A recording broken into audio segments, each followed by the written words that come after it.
new bearings arrived.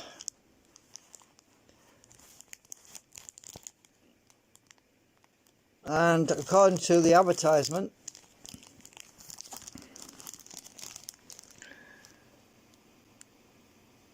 friction-free RC bearings. Well, let's see how friction-free these are when I install them. I got a tube of 10 bearings. Turn it over. Stupid thing! I'm trying to hold the tube in front of the camera and it's moving around. So I've got 10 bearings, these new types. And they're actually 12 by 6 by 5, I think, millimeters. Because I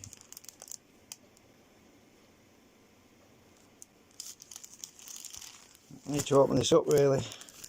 So I've been making some improvements to the design, and I wanted to get the best bearings for the job really. And hang on, I need to put the phone on my knee a minute. I can't open this with one hand. Just give me a sec to open this up. Just arrived a few minutes ago.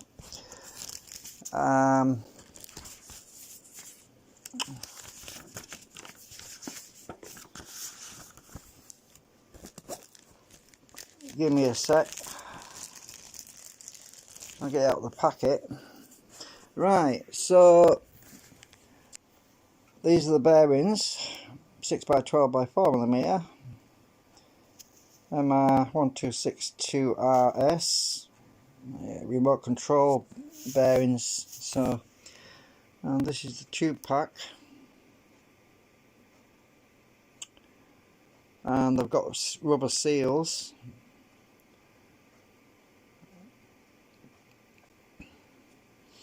And I'm hoping that these are going to do a really nice job.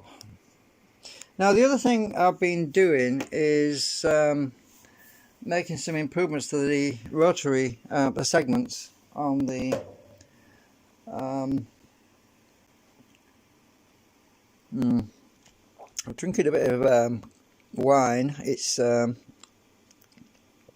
QC, because it's been helping me sleep lately, and I'm just waking up actually, but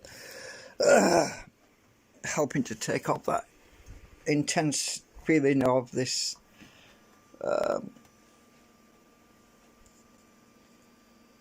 Schumann resonance. So I'm extending the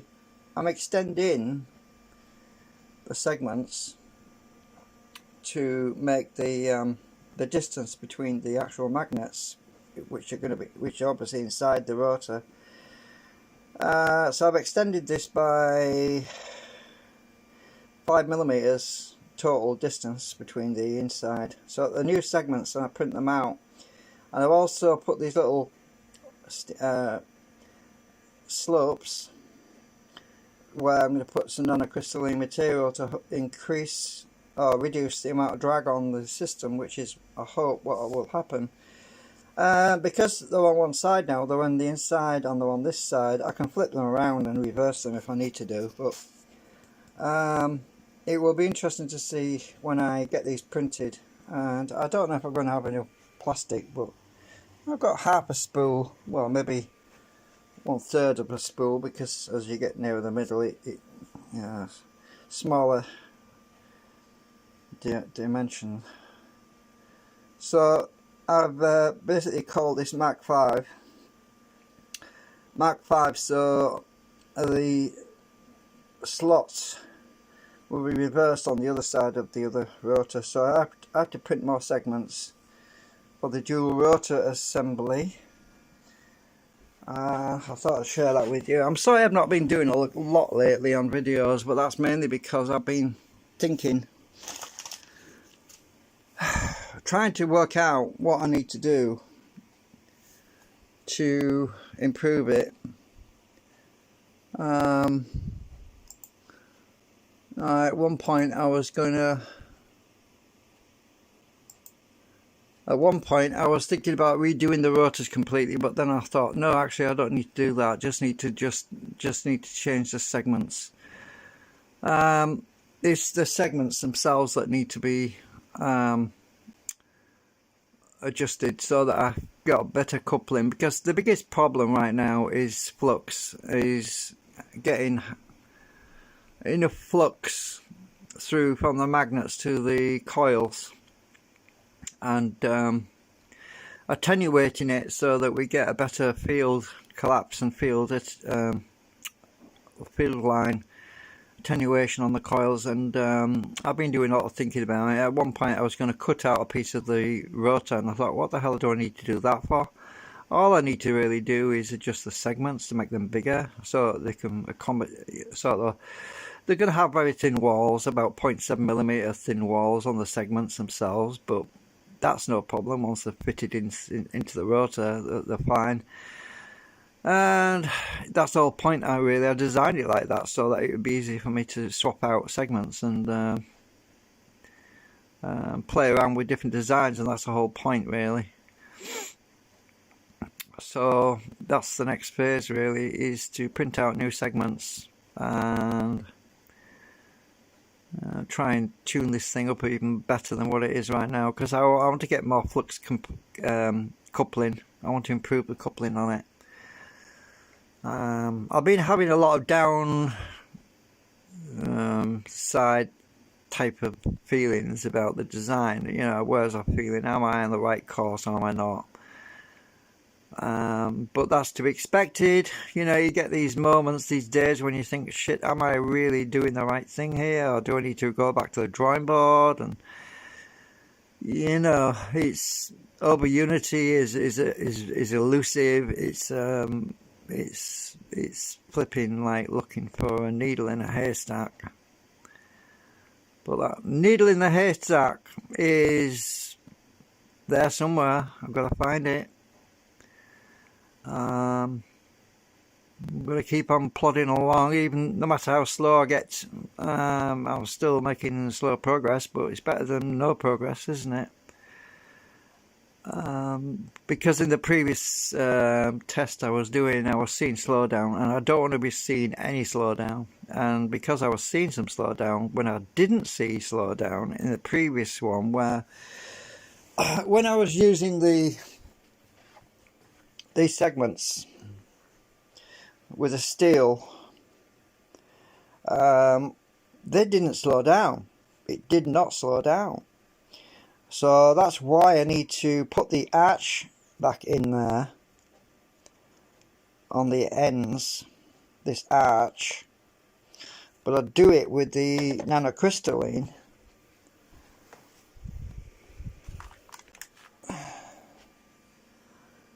This bit, instead of using the steel, and obviously I can reverse them. I can flip them around and have them on the left side instead of the right side if I need to do.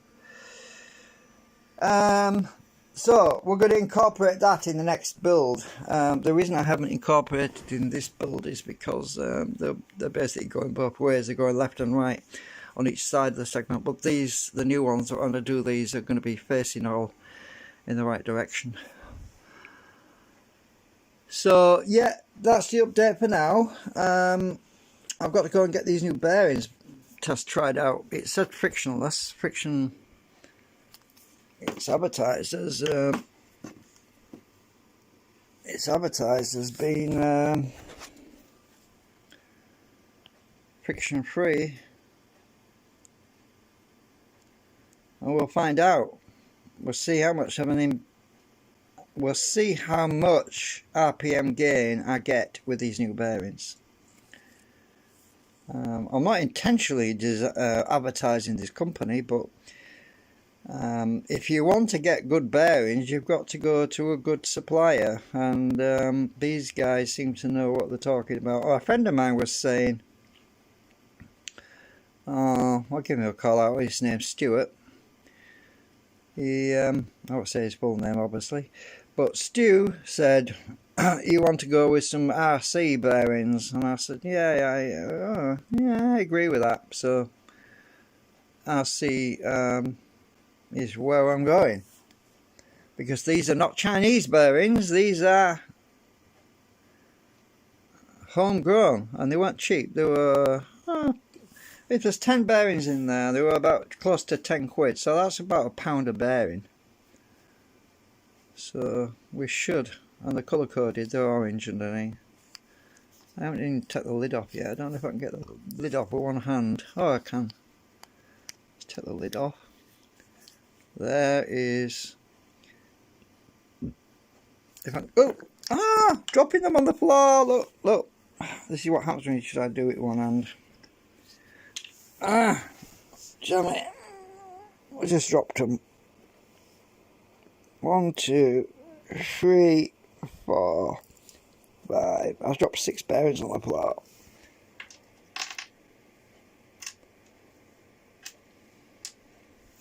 So there we go, 6 of my new bearings.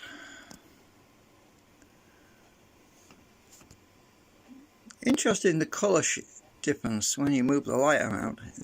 They're actually orange, but it shows up as yellow. Interesting.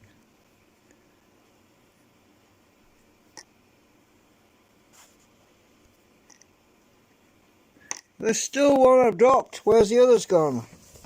There's more on the floor. I don't know where they are. Hang on, 6.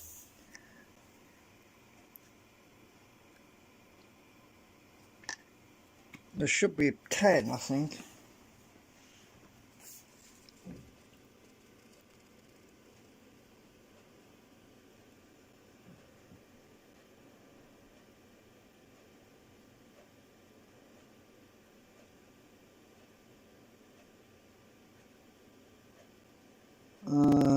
Maybe not.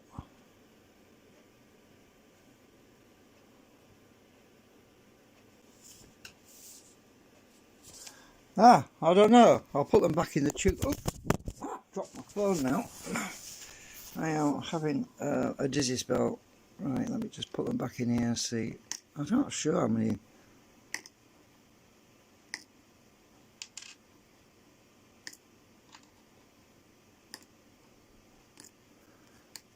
I think I'm missing 2. I think I've dropped 2 more.